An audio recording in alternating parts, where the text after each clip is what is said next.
So మరి మీరందరూ చాలా విషయాలు మీకు తెలుసు, చాలా ప్రార్థన చేయవలసిన సమయంలో మనం ఉన్నామని, దురాత్మ సమూహాలు చెలరేగి మేము చాలా బలంగా ఉన్నామని గంతులేస్తున్నాయి.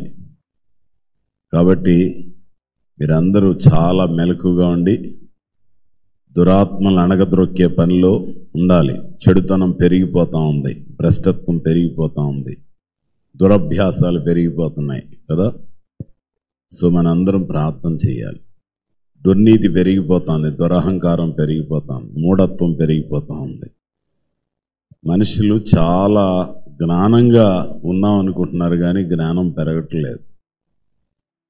మరి నేను అప్పుడప్పుడు సడన్గా బేతేల్ గాస్పెల్ చర్చ్ని ఓపెన్ చేస్తూ ఉంటాను వీడియో కోసం. వీడియో ఆన్ చేస్తే 2-3 సార్లు వచ్చింది. యేసుక్రీస్తు నా పాలేరు దేవుడిని అనుకున్నానని పెట్టాడు ఆయన. అట్లా పెడితే గొప్ప అనుకుంటారు, నాకు ఆ సిగ్గు ఎగ్గు లేకుండా ఎట్ట పెడతారని. ఆయన అంటే సినీ ఆర్ట్ డైరెక్టర్ అంట. నాకున్న సందేహం ఏంటంటే, ఇంత చదువుకుంటున్నారు, ఇన్ని దేశాలు తిరుగుతున్నారు, ఇన్ని చూస్తున్నారు, అసలు దేవుళ్ళు ఎంతమంది ఉంటారు అనే జ్ఞానం లేదు. ఉందా? మారానన్నాడు, మంచిదే, అదేం టైటిల్ పెట్టుకోవటం?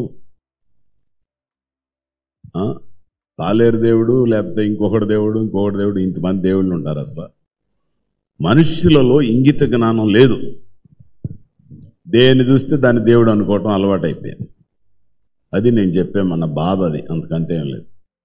ఎంతమంది దేవుళ్ళు ఉంటే అన్ని రకాలైన సృష్టి ఉంటుంది. మనుషులందరూ DNA ఒకటే కదా, ఒకటేనా కాదా? ఏమన్నా తేడా ఉందా? ఏదో కనుక కథల్లోనో లేకపోతే ఏదో ఊరి చెప్పినట్టుగా ఏలియన్స్ ఉన్నారు, ఇవన్నీ ఒకటి భ్రమ, ఏమి లేదు.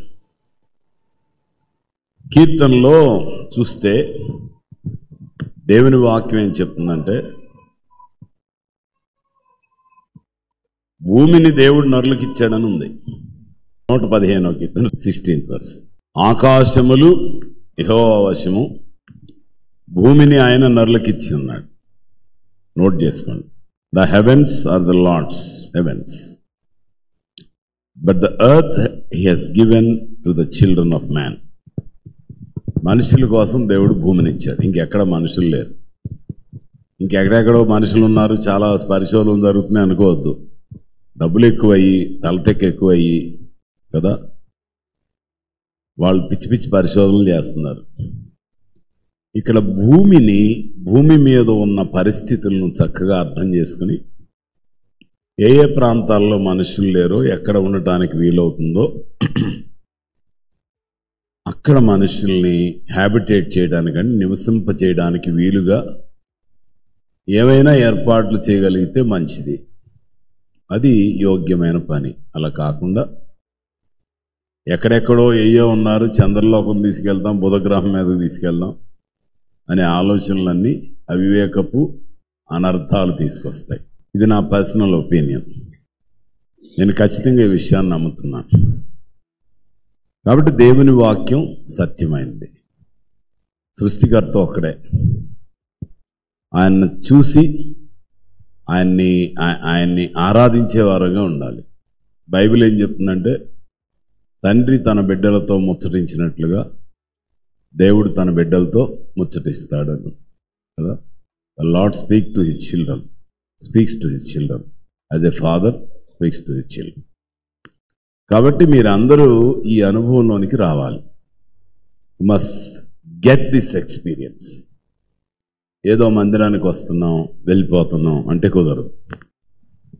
నా తండ్రితో నేను మాట్లాడాలి అనే ఆశ కలగాలి, ఆశతో జీవించాలి, ఆశతో ప్రార్థన చేయాలి, ఆశతో జీవించాలి, ఆ ఆశతో కదలాలి, చెల్లించాలి. ఈ దేవుడు మనకు చెప్పే సత్యం.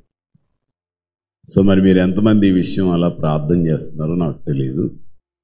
Once again I encourage all of you. మిమ్మల్ని అందరినీ పురుకొల్పుతున్నాను. సో మీరందరూ గుర్తుపెట్టుకోవాలి, 117వ కీర్తన అందరికీ రావాలి. యెహోవా కృప మన ఎడల హెచ్చుగా ఉన్నది, విశ్వాస్యత నిరంతరము నిలుచును. సమస్త అన్యజనులారా యెహోవాను స్తుతించుడి, ఆయన్ను కొనియాడి యెహోవాను స్తుతించుడి. Praise the lord all nations. Extol him, all peoples. For great is the steadfast love toward us, and the faithfulness of the Lord endures forever. Praise the Lord. అంటే ఇదేంటి? ప్రతి ఒక్కరిని దేవుని ప్రేమను గూర్చి, దేవుని కృపను గూర్చి చెప్పి వారిని పురికొల్పటం. కాబట్టి ఈ కీర్తన అందరికీ రావాలి. అయితే ఈ కీర్తన చదివి బైబిల్ చదివామని చెప్పొద్దు, అందుకు చెప్తున్నాయి. మీరందరూ నూతన సంవత్సరంలో వచ్చారు, 3 వారాలు అయిపోతున్నాయి కదా, అయిపోయినాయి. ఇప్పుడైనా మీరు వాక్యాన్ని జాగ్రత్తగా చదవండి. కమింగ్ వీక్, ఈ వస్తున్న వారం అంతా జాగ్రత్తగా కొరింథీయులకు రాసిన మొదటి పత్రిక, అపోస్తలుడైన పౌలు కొరింథీయులకు రాసిన మొదటి పత్రిక చాలా అద్భుతమైన పత్రిక. ఇప్పుడు కనుక మనకి హైదరాబాద్ ఏమంటారు కదా, జులై తిరుగుడు అంటారు, ఏమంటారు ఇంకోటి ఏదో అంటారు కదా, ఏమాట అది, అవార తిరుగుతున్నా అంటారు కదా.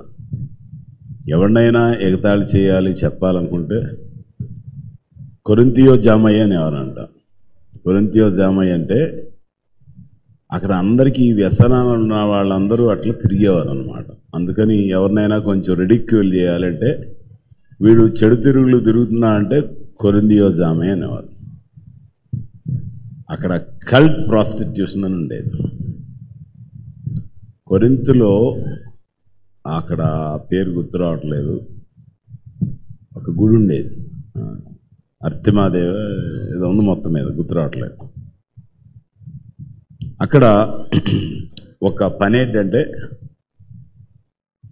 అక్కడ పెర్ఫార్మెన్స్ ఆల్ అక్కడ చేసే ఆ క్రతువులు, ఆ పద్ధతులన్నీ వాటిల్లో ఒక భాగం ఏంటంటే వ్యభిచారం, కల్ట్ ప్రాస్టిట్యూట్స్ ఉండేవారు. సో అక్కడికి వెళ్తే, ఆ గుళ్ళ దగ్గరికి వెళ్తే ఆ పని కూడా చేయాల. అందుకనే సామెతల్లో కూడా ఒక మాట రాయబడింది 7వ అధ్యాయంలో మనం చూస్తే. ఎందుకంటే క్రైస్తవులు యేసుక్రీస్తుని ఎరిగిన వారు చాలా జాగ్రత్తగా ఉండాలి. అటువంటి పరిస్థితుల్లో సువార్త ప్రకటించి వారందరినీ దేవుని దగ్గర తీసుకొచ్చాడు అపోస్తలుడైన పౌలు. హల్లెలూయా. అది మీకు అందరికీ తెలియాలి. ప్రొవర్బ్స్ 7 7వ అధ్యాయం సామెతల్లో చూస్తే 13-14 వచనాల్లో, అది వానిని పట్టుకొని ముద్దు పెట్టుకొను, సిగ్గుమాలిన ముఖం పెట్టుకొని సమాధాన బలులను నేను అర్పింపవలసి ఉన్నది, నేను నా మొక్కుబడులు చెల్లించి ఉన్నాను, కాబట్టి నేను నిన్ను కలుసుకోవాలని వస్తే నువ్వే కనపడ్డావు. కొత్త వాడిని పట్టుకుని నువ్వు నేను కలుసుకుందాం అని వస్తే నువ్వు కనపడ్డావు, కాబట్టి రారా, మా ఆయన లేడు, ఆయన డబ్బులు పట్టుకెళ్ళాడు, చాలా దూర ప్రయాణానికి వెళ్ళాడు, సో లెట్ us ఎంజాయ్ అని చెప్తుంది ఆ అమ్మాయి. అక్కడ మీరు తర్వాత చదవండి ఆ మాటలు కదా. అటువంటి పరిస్థితులు ఇప్పుడు మనం కూడా చూస్తున్నాం, చాలా మందిలో, చాలా ప్రాంతాల్లో చూస్తున్నాం. So be aware of the deceitful nature and plans of Satan. సాతాను యొక్క మోసపూరితమైన ప్రణాళికలను చాలా జాగ్రత్తగా గమనించాలి. యవనస్తులు, యవన బిడ్డలు, అలాగే పెద్దవారు కూడా చాలా జాగ్రత్తగా ఉండాలి. తల్లిదండ్రులు ఎంతో జాగ్రత్తగా పిల్లల కొరకు ప్రార్థన చేయాలి. ఇప్పుడే కాదు, ఎప్పటి నుంచో ఉన్నాయి. నేను చెప్పాను ఇంతకుముందు ఒకసారి, నేను మెడ్రాస్లో చదివేటప్పుడు అమ్మాయిలు అబ్బాయిలు భుజాల మీద చేతులు వేసుకుని తిరుగుతూ ఉండేవారు. ప్రొఫెసర్ ఎదురుగా వస్తే అటు పక్కన ఆ చేయి ఖాళీగా ఉంటే హాయ్ సార్ అనేవారు, ఇటు పక్కన ఉంటే ఈ చెరవ పక్కన చెరవ చెయ్యెత్తి హాయ్ అనేవారు, అంతే. అంతేగాని మరి ప్రొఫెసర్ గారు వచ్చారు, తండ్రి సమానంలో ఆయన గౌరవించాలనే బుద్ధి కూడా ఉండేది కాదు. అది పరిస్థితి. సో ఇప్పుడు మన సిటీలో కూడా చాలా చాలా ఘోరంగా ఇవన్నీ అమ్ముతున్నారు. సో మనందరం ఈ ప్రభుత్వాల కొరకు ప్రార్థన చేయాలి. చాలా ప్రాముఖ్యమైన అంశం ఇది. అది ఎంతమంది చేస్తారో తెలియదు. అంటే ప్రోత్సాహకాలు అంటాం కదా, ఏమంటారు? ప్రోత్సాహకాలు అంటే ఏంటి? Encouragement gifts. ప్రత్యేకంగా ప్రార్థన చేయండి. ప్రభుత్వాధికారుల్లో ఏం కావాలి? పరిశుద్ధత కావాలి, హోలీనెస్. ఇది ఎవరి వలన సాధ్యం కాదు. నీవు మోకరించి ప్రార్థన చేస్తే నీ ప్రార్థనకు దేవుడు జవాబులు ఇస్తాడు. అద్భుతాలు జరిగి తీరతాయి. ఏం జరిగిందని ఇటు అటు చూడద్దు, జరుగుతూనే ఉంటాయి అద్భుతాలు. నీ ప్రార్థన ద్వారా జరిగే అద్భుతాలన్నిటికీ నీకు బహుమానం దేవుడు సిద్ధపరుస్తున్నాడు. పరలోకానికి వెళ్ళినప్పుడు వాటన్నిటికీ బహుమానాలు దేవుడు ఇచ్చి నీ ప్రార్థన ద్వారా ఇది జరిగింది, ఇది జరిగింది, ఇది జరిగిందని చెప్పి నీకు బహుమానాలు ఇస్తాడు. నమ్మితే దేవునికి స్తోత్రం చెప్పండి. Whole country is an ventilator. మీరు జాగ్రత్తగా ఉంది. ఎక్కడ చూసినా చెడుతనం పెరిగిపోతూ ఉంది, అజ్ఞానం పెరిగిపోతూ ఉంది. ఇందా చెప్పాను కదా, ఎంత తెలివితేటలున్నా కానీ ఏం ప్రయోజనం లేదు. దేవునితో, తండ్రితో పిల్లలు మాట్లాడినట్టుగా దేవునితో మాట్లాడవచ్చు అనే విషయాన్ని అర్థం చేసుకోవట్లేదు. ఆ జ్ఞానం రావట్లేదు. ఇది చాలా వేదనకరమైనటువంటి వాస్తవం, అగనైజింగ్ ఫ్యాక్ట్. సో అందరూ ప్రార్థన చేయండి. ప్రజలు న్యాయబద్ధంగా పరిశుద్ధంగా జీవించాలంటే యేసుని నమ్మానన్న ప్రతి ఒక్కరూ కూడా రొమ్ము కొట్టుకొని ప్రార్థన చేయాలి, ఏడ్చి ప్రార్థన చేయాలి. ప్రభువా, నా ఎదురు ఎంత మోసం జరుగుతుంది, ఎంతమంది చెడిపోతున్నారు, ఎంతమంది పాడైపోతున్నారు అని హృదయపూర్వకంగా, హృదయము బ్రద్దలై గోల ఏమంటాం, కన్నీటి ప్రార్థన చేయాలి. ప్రార్థనలే తక్కువైపోయినాయి, కన్నీటి ప్రార్థనలు ఇంకా తక్కువైపోయినాయి. మీకు మీరే సమాధానం చెప్పుకోండి. మీరు కన్నీటి ప్రార్థన చేసి ఎంతకాలం అయింది? ఎన్ని రోజులైంది? ఎన్ని వారాలైంది? ఎన్ని నెలలైంది? లేకపోతే సంవత్సరాలు అయిపోయిందా? కన్నీటి ప్రార్థన వస్తుందా? కృతజ్ఞతతోనైనా కన్నీటి ప్రార్థన రావాలి. ప్రభువా, నిష్ప్రయోజకుడిని, ఎప్పుడో మట్టికి మన్నుగా మారవలసిన వాడిని, నన్ను ఇంతగా ఆశీర్వదిస్తున్నందుకు నీకు నేనేం చెల్లించగలను? నథింగ్ ఇన్ రిటర్న్ గిఫ్ట్ ఇవ్వడానికి మన దగ్గర ఏమైనా ఉందా? ఏం లేదు కదా. ఏమైనా ఉందా? దేవుని సన్నిధిలో హృదయము బ్రద్దలై ఆయన ప్రేమను చూసి కన్నీటి ప్రార్థనలు వస్తాయి. కన్నీరు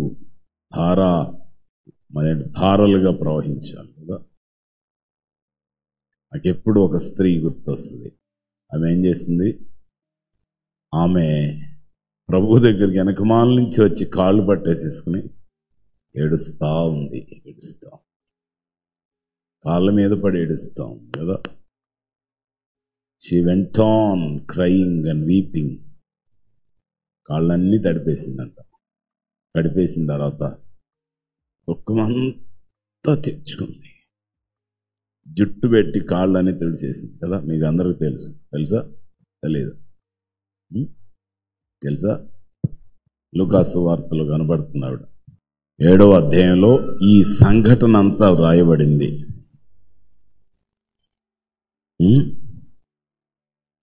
36వ వచనం నుండి చివరి వరకు ఈ స్త్రీ గురించి రాయబడింది. మీరు తర్వాత గుర్తుపెట్టుకుని చదవండి.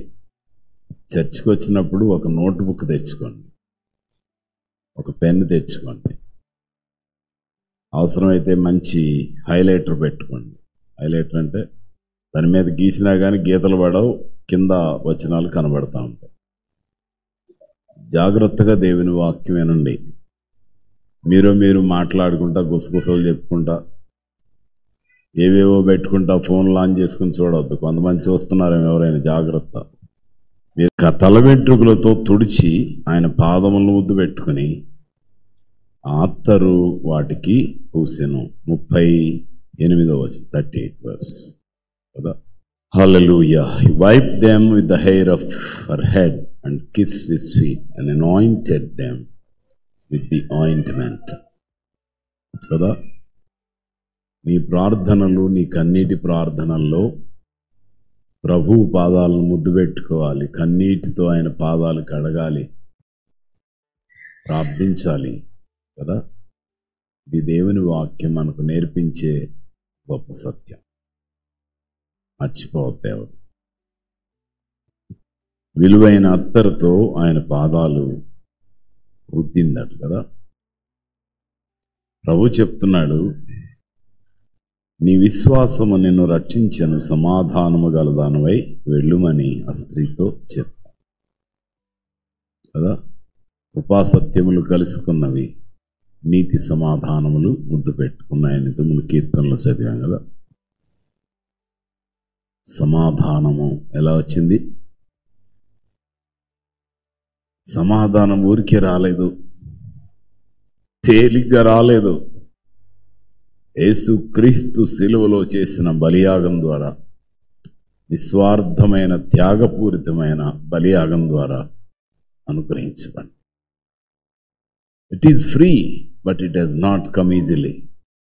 ఉచితంగానే వచ్చింది కానీ తేలిగ్గా రాలేదు. అది దేవాది దేవుడు పరలోకాన్ని విడిచిపెట్టి, పరలోక మహిమను విడిచిపెట్టకూడని భాగ్యమని ఎంచుకొనక మానవావతారిగా ఉద్భవించి 33.5 సంవత్సరాల్లో 3.5 సంవత్సరాలు అత్యంత క్లిష్టమైన కష్టమైన సేవ చేస్తూ,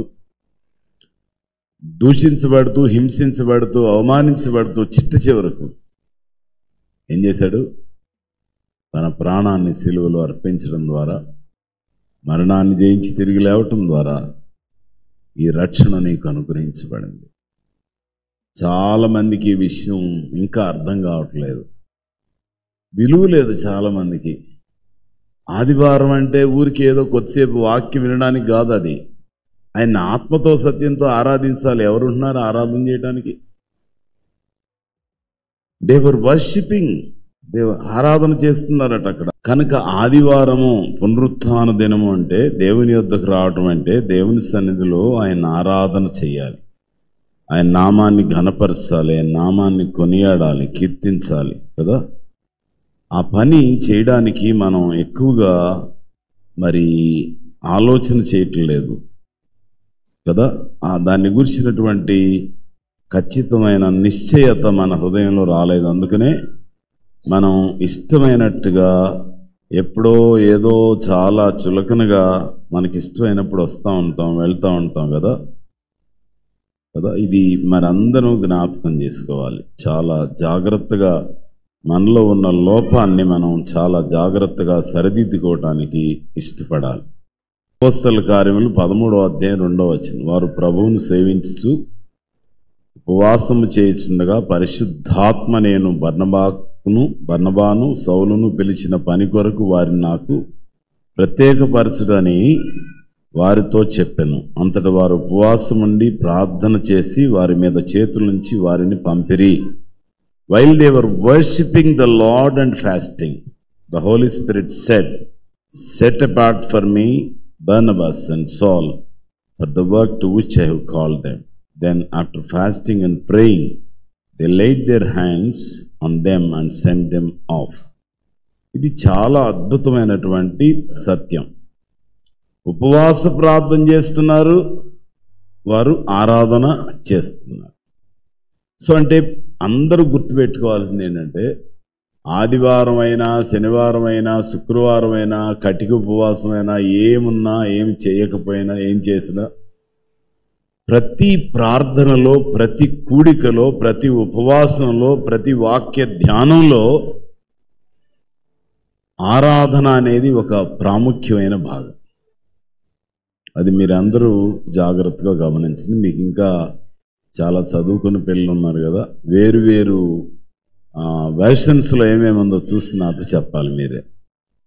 they were worshipping the lord and fasting. ఆరాధన చేస్తున్నారు, ఉపవాసం ఉంటున్నారు.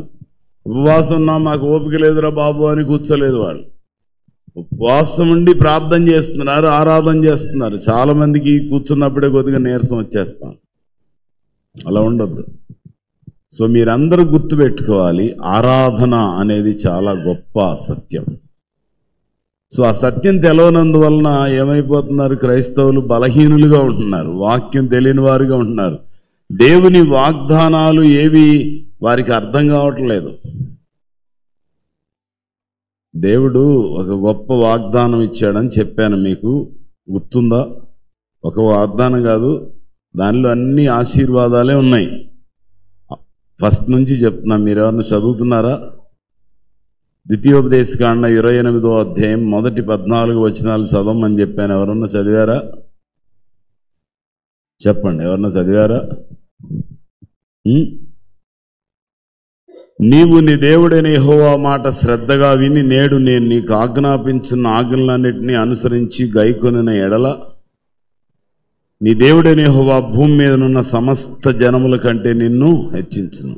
And if you faithfully obey the voice of the Lord your God, being careful to do all his commandments that I command you today, the Lord your God will set you high above all the nations of the earth. సమస్త జనముల కంటే నిన్ను హెచ్చిస్తా అన్నాడు. గొప్ప స్థానంలో ఉందని ఎంతమందికి కోరిక ఉంది? నేను గొప్ప స్థానంలో ఉంటాను. హల్లెలూయా. ఎందుకని? ధనాశతో కాదు, కీర్తి ప్రతిష్టలతో ఆశ కాదు, దేవుడి మాట గైకొనడానికి. దేవుడు నిన్ను గొప్ప స్థానంలో పెట్టాలని అనుకున్నాడు. నీకు ఇష్టమైన స్థానంలో కాదు, ఆయన ఏది నిర్ణయిస్తే అది గొప్ప స్థానం. ఆయన నిర్ణయించిన స్థానంలో నేనుంటాను. Will be in the place that the Lord has prepared for me. దేవుడు నా కొరకు సిద్ధపరిచిన స్థలంలో నేను ఉంటాను. అక్కడికి నేను ప్రయాణం చేస్తాను, నేను అక్కడికి వెళ్తాను, ఆగను, ముందుకు వెళ్తాను కదా. చాలామందికి ఈ విషయం ఇంకా తెలియట్లేదు. ఏమన్నా ఎవరికైనా చెప్తే, పిల్లలకి చెప్తే మేమే కనపడ్డాం అంటారు. తల్లిదండ్రులు చెప్తే మా పిల్లలే కనపడ్డారా అంటారు. మీ పిల్లలు కనపడ్డారు, మీరు కనపడుతున్నారు కనుకనే చెప్తున్నాం కదా. కనబడుతున్నారు కనుకనే చెప్తున్నాం. ఎందుకని? దేవుడు మీ పట్ల ఒక మంచి ప్రణాళిక కలిగి ఉన్నాడు. ఇప్పుడు ఎవరైనా ఉంటారనుకోండి, ఒక పెళ్ళి ఏదో జరుగుతుంది. అప్పుడేం జరుగుతుంది? అందరినీ కలుసుకోలేకపోతున్నాము, ఈ కార్డు ఇవ్వండి, కొంచెం రమ్మని చెప్పండి అంటే చెప్పాలా అసలు లేదా? మేమే కనపడ్డాము, మాకే కార్డు ఇస్తారంటారు ఎవరన్నా? చెప్పండి, ఎవరన్నా అంటారా? అదే కొంచెం పేరున్నవాడైతే, ఏ ఎమ్మెల్యేనో ఎంపీనో సీఎం గారు నీకు ఇది కార్డు ఇదిగో, ఈ పట్టుకుంటే అక్కడ లోపల రానిస్తారంటే దాన్ని అపురూపంగా భద్రపరచుకోరా? సీఎం ఇంకా లేకపోతే పిఎం కూడా ఇచ్చాడు. ఏం చేస్తారు? నేనే కనపడ్డాను, నాకింత ఎందుకు కార్డు ఎవరికైనా ఇచ్చుకుంటారు? ఎవరన్నా చెప్పండి. ఈ కార్డు నాకు ఇంత ఎందుకు, తీసుకెళ్ళవరికైనా బారే అంటారు ఎవరన్నా? దేవుడే నీకు ఆహ్వానం ఇస్తున్నాడు, రా నా దగ్గరికి రా, నేను నిన్ను చాలా హెచ్చించాలనుకుంటున్నాను అని చెప్పాడు. అది మీకు తెలియదు కాబట్టి నేను చెప్తున్నా. తెలిస్తే ఇట్లా జైరుగా చేస్తారా? నేను చాలాసార్లు చెప్పాను, దేవుని మహిమ కొరకే చెప్తున్నా. ఇప్పుడు కూడా చిన్నప్పటి నుంచి నేను పాస్టర్ని అయ్యే వరకు ఎప్పుడు మందిరానికి ఆలస్యంగా వెళ్ళలేదు. పాస్టర్నైనా ఇంక చెప్పుకోవాల్సింది ఏముంది? చెప్పవసరం లేదు. చిన్నప్పటి నుంచి, నాకు ఊహ తెలిసినప్పటి నుంచి నేను మందిరానికి ఎప్పుడు ఆలస్యంగా వెళ్ళలేదు. ఒకే ఒక్కసారి ఆలస్యంగా వెళ్ళా, నిద్రపోయా. ఎప్పుడు నిద్రపోయేవాడిగా నిద్రపోతున్నారు కదా అని లేపలేదు ఎవరు. లేస్తే చాలా లేట్ అయిపోయింది. అప్పుడు నేను ఒక్కడే వెళ్ళేవాడిని చర్చికి. మా ఇంట్లో ఇంకెవరు వెళ్ళేవాళ్ళు కాదు. పరిగెత్తున్నాను, ఏడుస్తున్నాను. అందరూ ఎందుకు ఏడుతున్నావు అన్నారు దారిలో. మనకు ఏం పట్టించుకోవట్లేదు, వెళ్తున్నాను. చర్చికి వెళ్తే ఆ పాస్టర్ గారు వచ్చారు. ఎందుకు బాబు ఏడుస్తున్నాం? నాకు ఏడు పాటలు లేట్ అయిపోయింది అంటున్నా. పక్కన మా పెద్ద నాయన ముందు ఒక ఆవిడ వచ్చేది చర్చికి. ఆడు చిన్నవాడు అసలు ఆలస్యం అయిపోయిందని ఏడుస్తున్నాడని చెప్పింది. పర్వాలేదులే బాబు, ఏడవబాక, ప్రార్థన చేస్తున్నాను, ప్రార్థన చేసి పంపించింది ఆవిడ. అది ఒక్కసారి నేను ఆలస్యం చేస్తాను. మీరు ఎందుకు ఆలస్యం చేస్తారు? మీకు పైకెక్కాలని లేదా? గొప్ప స్థానంలో ఉండాలని లేదా? కారణాలు ఏం చెప్పొద్దు నాతో. నా బాధలు మీకేం తెలుసు అన్నది. మీ బాధలకు దేవుడు తెలుసు కనుకనే రమ్మంటున్నాడు. మీ కష్టాలు దేవుడు చూస్తున్నాడు కనుకనే దేవుడు మిమ్మల్ని గొప్ప స్థానంలో పెడతానని వాగ్దానం చేస్తున్నాడు. మీ ఇబ్బంది, మీ శోధనంతా దేవుడికి తెలుసు. మీ శ్రమ దేవుడికి తెలుసు. మీ ఆర్థికపరమైన ఇబ్బందులు దేవునికి తెలుసు. మీకున్న రోగాలు తెలుసు. మీరు ఎలా అణిచివేయబడుతున్నారో తెలుసు కదా. అప్పుడప్పుడు కొంతమంది కొన్ని రకాలుగా మాట్లాడతారు కదా. ఒకసారి ఒక యవనస్తుడు చాలా ఆర్గ్యుమెంటేటివ్గా మాట్లాడుతున్నాడు. నీకు నిజంగా ఏమైనా దమ్ము ధైర్యం ఉంటే అమెరికా నుంచి వచ్చేసేసి ఇక్కడ పని చేసుకో. ఇక్కడేం పని చేయొచ్చు, 2 ఎడ్లు నాగలు కట్టుకుని దున్నుకో చక్కగా.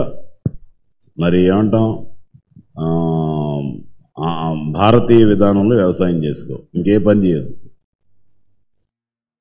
అప్పటి నుంచి ఇప్పటి వరకు నన్ను కనపడితే అంకుల్ బాగున్నారని దూరంగా వెళ్ళిపోతాడంతే. కనబడటం అరుదైపోయింది. అలా కొంతమందితో మాట్లాడినప్పుడు ఒక్కో సందర్భంలో ఒక్కో రీతిగా మాట్లాడుతూ ఉంటాం కదా. చాలామంది చాలా ఏదో గొప్పవాళ్ళలాగా చెప్తారు కౌరులు. సారీ హనోకు బోయినపల్లి మార్కెట్కి వెళ్ళాడు. ఆ షాపులో ఏదో మాట్లాడుతుంటే దేవుడి గురించి వచ్చింది. వస్తే ఎందుకు ఇట్లా చెప్తున్నారు అది ఇది అంటే ఉంటే, మరి బ్రిటిష్ వాళ్ళు వచ్చి ఇక్కడ సువార్త ప్రకటించలేదు, దేవుని సేవకులు వేరే, బ్రిటిష్ ప్రభుత్వం వేరే అని చెప్పాడు. అయినా కానీ ఇప్పుడు అందరూ ఏం చేస్తున్నారు, బ్రిటిష్ పౌరసత్వం కొరకు కొన్ని లక్షలు కడుతున్నారు, అమెరికా పౌరసత్వం కొరకు కొన్ని లక్షలు కట్టి ఆ పౌరసత్వం తీసుకుని వ్యాపారాలు ప్రారంభిస్తున్నారు. ఇక లక్షలు కోట్లు కట్టలేని వాళ్ళేమో చదువు కోసం వెళ్తున్నారు, లేకపోతే ఉద్యోగం కోసం వెళ్తున్నారు, అక్కడ ఉండిపోతున్నారు. ఏదో ఒక రీతిగా గ్రీన్ కార్డ్ అంటున్నారు, ఏదో తిప్పలు పడుతున్నారు. ఎందుకు? వాళ్ళు మన దోచుకునే వాళ్ళు అనుకున్నప్పుడు, వాళ్ళు మనకు విరోధులు అనుకున్నప్పుడు ఎందుకు ఆ దేశాలకు వెళ్ళడం? ఎందుకు అంటున్నారా? మనుషుల హృదయాలు ఆలోచనలు వేరు, నోటి మాటలు వేరుగా ఉంటాయి. క్రైస్తవులు అట్లా ఉండకూడదు. గుర్తుపెట్టుకోండి విషయాన్ని. దేవుడు నిన్ను ప్రేమించి గొప్ప స్థానంలో పెట్టాలనుకుంటే మా కష్టాలు మీకేం తెలుసు అంటే, ఇశ్రాయేలీలు అట్లాగానే అరణ్యంలో 40 సంవత్సరాలు తిరిగి నశించిపోయారు. అవునా?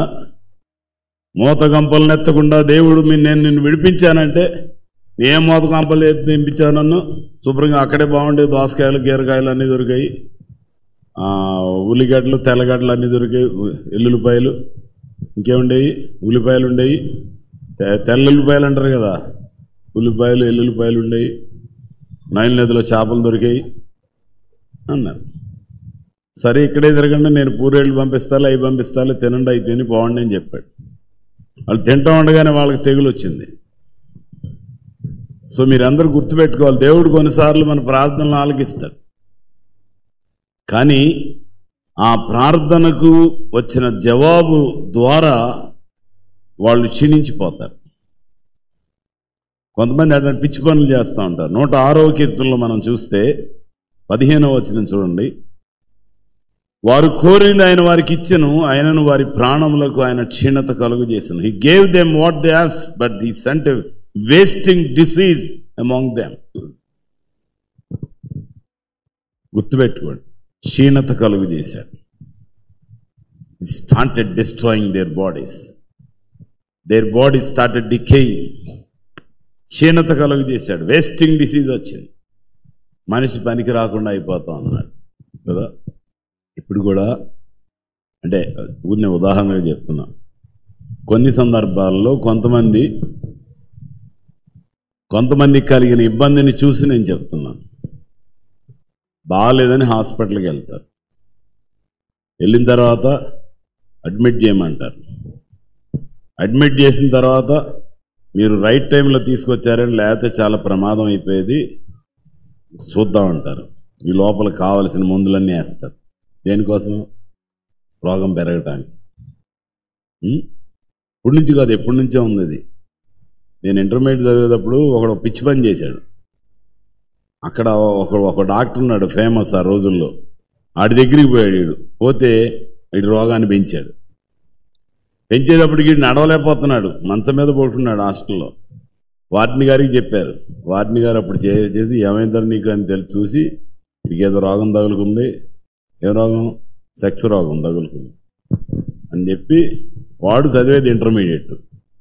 ఆడిని తీసుకెళ్ళి సమరం గారు అని ఉన్నాడు, మంచి డాక్టరు. ఆయన దగ్గర ఒక లెటర్ రాసి పంపించాడు. పంపించిన తర్వాత ఇంటికి ఒక లెటర్ రాశాడు. వాళ్ళు సమరం గారు డిశ్చార్జ్ చేయగానే వాడిని ఇంటికి తీసుకుపోయి నీ చదవద్దు, నీ దరిద్రం వద్దు పోరా అని చెప్పి పెళ్లి చేశారు. వీడు ఎక్కడ చచ్చిపోతాడు. కొన్ని సంఘటనలు అలా జరుగుతూ ఉంటాయి కదా. సో మనందరం గుర్తుపెట్టుకోవాలి. ఏదో అడుగుతూ ఉంటాం, ఇది చేయలేదు అది చేయలేదు అంటూ ఉంటారు. చర్చిలో కూడా అలాగే అంటారు కొంతమంది, మాకు ఇది జరగలేదు అది జరగలేదు. అన్నీ మేలులు పొందిన తర్వాత వెళ్ళిపోతూ ఉంటారు. అన్ని మేలులు పొంది వెళ్ళిపోతూ ఉంటారు. ఇంతకుముందు ఇట్లా వెళ్ళిపోయి మమ్మల్ని చర్చిలో వాడుకున్నారు వదిలేశారు అనేవారు. అందుకని నేనే చెప్తున్నా, ఎంత అబద్ధాలు మాట్లాడతారంటే మేలు పొందుతారు స్క్రాచ్ లెవెల్లో నుంచి. అంటే చాలా దిక్కుమాలిన స్థితిలో దేవుని మందిరానికి వచ్చి మేలులన్నీ పొంది ఆశీర్వదించబడి వర్ధిల్లి వారు వెళ్ళిపోతారు మందిరంలో నుంచి. యోహాను పత్రిక 1వ అధ్యాయం 4వ వచనం. ఆయనను ఎరిగి ఉన్నామని చెప్పుకొనుచు ఆయన ఆజ్ఞలు గైకొనని వాడు అబద్ధికుడు, వానిలో సత్యము లేదు. ఆయన వాక్యం ఎవడు గైకొననో వానిలో దేవుని ప్రేమ నిజముగా పరిపూర్ణమాయను. ఆయన యందు నిలిచి ఉన్నవాడునని చెప్పుకొనివాడు ఆయన ఎలాగూ నడుచుకున్నో అలాగే తానును నడుచుకొని బద్ధుడై ఉన్నాడు. మనం ఆయన ఎందున్నామని దీని వలన తెలుసుకుంటున్నాం. ఈ మాటలు మీరు అండర్లైన్ చేసుకుని మళ్ళీ మళ్ళీ చదవండి. మీకేమైనా అర్థమైతే అర్థం అవుతుంది, అర్థం కాకపోతే మళ్ళీ నన్ను అడగండి, పర్వాలేదు, నేను సమాధానం చెప్తాను. అబద్ధం, సత్యం లేదు. అబద్ధాలు చెప్పి దేవుని మందిరం నుంచి వెళ్ళిపోతారు. ఎందుకంటే వాళ్ళకి పూర్వ పాపాలన్నీ ప్రాచీన పురుషుడు చేదైన వేరు వారిలో మొలుస్తుంది. అది కొద్ది కొద్దిగా పై నరుకుతూ ఉంటారు, కలుపు మొక్కలు పేక్కుండా నరికినట్టుగా. అంటే పై భక్తికి అలవాటు అవుతూ ఉంటారు. నిజమైన భక్తికి, లోతైన భక్తి వారి జీవితాల్లో ఉండనందువలన వారు ఏం చేస్తారు, వెళ్ళిపోతారు. వాళ్ళకి అబద్ధమే ఇష్టం, అబద్ధమే ఇష్టం, మోసమే ఇష్టం, పాపపు జీవితం, పాడు జీవితమే ఇష్టం. వారు దేవుని వద్దకు స్థిరపడటానికి ఇష్టం లేదు వాళ్ళకి మనసులో. కాబట్టి చిన్నపిల్లలారా, పెద్దలారా, యవనస్తులారా అందరికీ నేను ప్రేమతో జ్ఞాపకం చేస్తున్నాను. మీరందరూ గుర్తుపెట్టుకోండి, కొత్త సంవత్సరం వచ్చింది, 3 వారాలు అయిపోయినాయి. సాకులు చెబుతూ వెళ్ళండి, నాకేం నష్టం లేదు. మీరు ఆశీర్వాదం పొందాలి. దేవుడు ఏర్పాటు చేసిన ఉన్నత స్థలాల్లో నేను ఉండాలి అనుకుంటే దినాన్ని దేవునికి ప్రతిష్ఠించండి. ఈ దినం దేవునిది.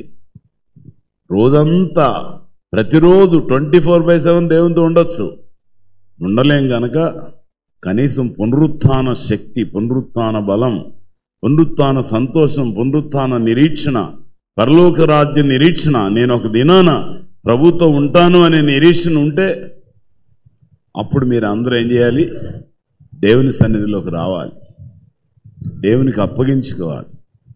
ఆదివారం 2 గంటల ఆరాధన కాదు, 3 గంటల ఆరాధన కాదు, అయిపోయినాక ఇంటికి వెళ్ళిపోయి అక్కడ ప్రార్థన చేయాలి. ఇంకా ఏ పనులు చేసుకోకూడదు, ఏ పనులు పెట్టుకోకూడదు, పిక్నిక్లు పెట్టుకోకూడదు. నేను ఫ్యాక్టరీ నడిపించేటప్పుడు ఒక ఆయన పరిచయం అయ్యాడు. ఆయన అప్పుడు నాగార్జున సాగర్లో చాలా చీఫ్ ఇంజనీర్. ఆయన ఎట్లా పరిచయం అయ్యాడంటే మా ఇండస్ట్రీకి ఏదో వాళ్ళ ఏ పాడైపోయినాయని పంపించాడు.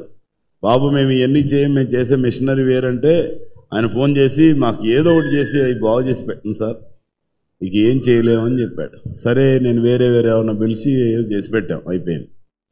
ఇక అప్పటి నుంచి ఆయన ఫోన్ చేసేవాడు, బాగున్నారు సార్, రండి, మీరు ఒక రోజు వచ్చేయండి, మేము అన్ని ఏర్పాట్లు చేస్తాం అనేవాడు. అక్కడ లోపలికి వెళ్ళి కిందకి వెళ్ళి అయ్యో లెవెల్స్లో చూడటానికి మామూలుగా ఎవరిని వెళ్ళనీరంట. వెళ్ళనీరంటే మేము వెళ్దాం అనుకుంటానికి ఏమో వేరే రోజుల్లో కుదరదు. ఆదివారం వెళ్దాం అనేవారు మా వాళ్ళు కొంతమంది. ఆదివారం అసలు నేను ఎక్కడ రానని చెప్పా, అందుకని ఎప్పుడు వెళ్ళలేదు నాగార్జున సాగర్ వెళ్ళడానికి.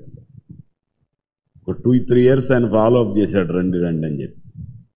ఆయన కూడా సండే రమ్మనేవాడు, ఎందుకంటే నేను ఫ్రీగా ఉంటాను, అన్నీ మీతో పాటు తిరిగి చూపిస్తాను అనేవాడు. ఆదివారం దేవునిది అంతే. ఇంతకుముందు చెప్పాను కదా, ఆదివారం ఏదో వ్యాపారం చేద్దామని, వ్యాపారం అని కాదు పొలాలు చూద్దామని వెళ్ళాను. అప్పుడు వర్షం పడింది, ఇక కారు టైర్ పంచర్ అయింది. ముందు 2 కార్లు వెళ్ళిపోయినాయి నాతో పాటు వచ్చిన వాళ్ళు. అంటే బాగా ఎక్స్పెక్ట్ చేయం కదా, వర్షం తగ్గిపోతుందేమో అని చూసాం చాలాసేపు. తగ్గల. నేను నాతో పాటు ఇంకొక ఆయన ఇద్దరం కలిసి టైరు రీప్లేస్ చేసాం, తడుస్తా చేసాం, కారు ఎక్కాం. అది అయిపోయినాక వర్షం తగ్గిపోయింది. అప్పుడు ఇక జలుబు మానలేదు. నాకు ఎప్పుడు అంత తొందరగా ఏది సిక్నెస్ వచ్చేది కాదు. దేవుని సేవకు లోబడక ముందు అప్పుడు వచ్చింది, తర్వాత మళ్ళీ ఎప్పుడు రాలేదు. ఆ రోజున ఆదివారం 3 కార్లు వేసుకొచ్చారు నా కోసం. ఈ పొలాలన్నీ చూద్దాం, వద్దులే మీరు చూడంటే, నువ్వు లేకపోతే మేము వెళ్ళటం వేస్ట్ అంటారు వాళ్ళు. సరేని వెళ్ళా. జలుబు చేసింది తగ్గలేదు. ముక్కమని ఎత్తురు పడుతుంటే పాస్టర్ గారు చెప్పారు, అప్పుడు నువ్వు చెప్తే ఏం లేదు, అందుకని ఇట్లా అయింది.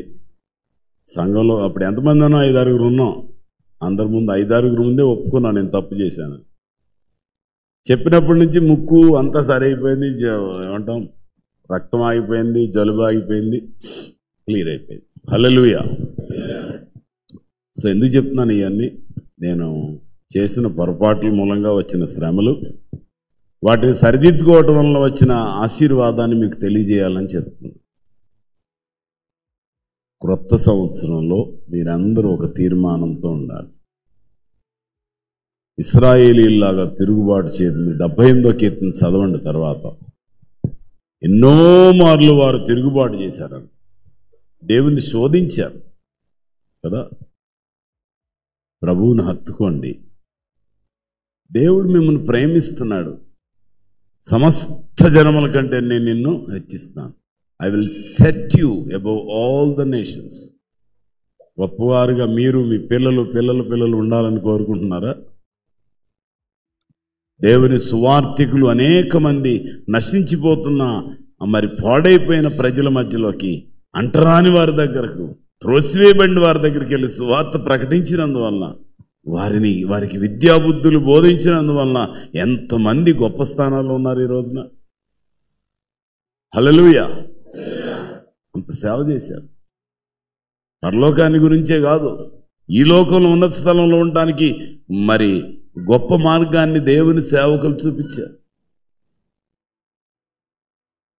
ఆడపిల్లలు చదువు ఎవరు తీసుకొచ్చారు? దేవుని సేవకులు తీసుకొచ్చారు. ఎవరు తీసుకురాలి? ఇక్కడ వాళ్ళు. వార్తాపత్రికలు ఎవరు తీసుకొచ్చారు? వాళ్ళే తీసుకొచ్చారు. విలియం కేరీ తీసుకొచ్చాడు, పోస్టల్ సిస్టమ్ తీసుకొచ్చాడు, రైల్వే ఇంజిన్స్ తయారు చేయించాడు. ఒక వ్యక్తి అసలు ఎలా చేశాడో నాకు చాలా సిగ్గు అనిపిస్తుంది. ప్రభువా, నా బ్రతుకును బాగు చేయి, నేను కూడా నశించిపోతున్న 140 కోట్ల మందికి మేలుకరంగా ఉండాలని ప్రార్థన చేసుకుంటున్నా. సిగ్గుతో ప్రార్థన చేసుకుంటున్నా. మీరు కూడా ప్రార్థన చేసుకోండి. మీ జీవితాలను దేవుడు ఆశీర్వాదకరంగా చేస్తాడు. సమయాన్ని దేవునికి ఇవ్వండి. అన్ని రోజుల్లో లాగానే ఈ రోజు కూడా ఎప్పుడో ఒక మొక్కుబడిగా అలా కనపడి, అలా మెరుపు మెరిసినట్టుగా కొన్ని మీటింగులో ఐపీలు ఉంటారు సారా, వాళ్ళు వస్తారు, హాయ్ చెప్పి వెళ్ళిపోతారు. అట్లా కాదు. దేవుని కృప మీతో ఉండదు. దేవుని ఆశీర్వాదాన్ని మీరు పొందలేరు.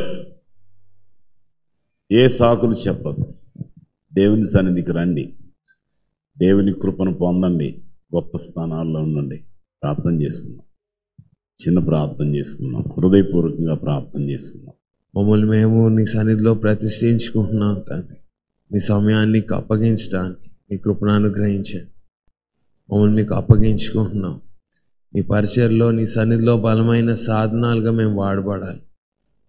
యేసు నామములో ప్రార్థిస్తున్నాం తండ్రి. ఆమేన్.